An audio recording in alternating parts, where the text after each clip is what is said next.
Welsh Water supplies the water and sewerage services to about 3 million people. It uses a huge amount of energy just to get the waste in here, to pump it in here, and then to process it around this site.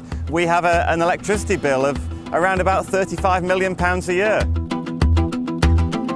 The clean water goes back into Cardiff Bay, into the sea.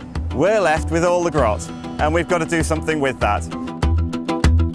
Water companies have traditionally used a process called digestion, putting the sewage sludge in digesters, big tanks, warming it up to about body temperature, which releases some methane gas. The methane gas you can burn in engines and generate power to use on site.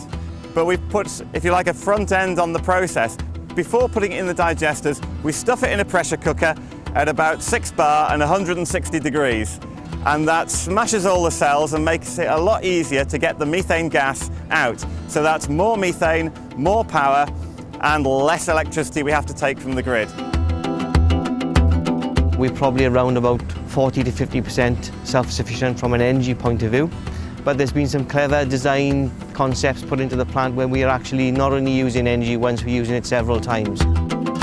This is part of Welsh Water's ongoing commitment to reducing the carbon footprint.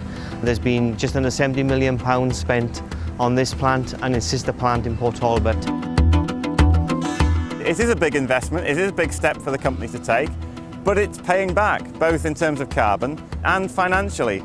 The two plants will save us something like £7 million a year on our operating costs, which will then feed through to help keep the bills down for customers. It's quite simple, really. We don't get second chances. You know, anything we do today is going to make a difference tomorrow. The carbon footprint saving we got here is equivalent to a forest of 5 million trees, and that gives you some type of perspective of where we are and where we want to be.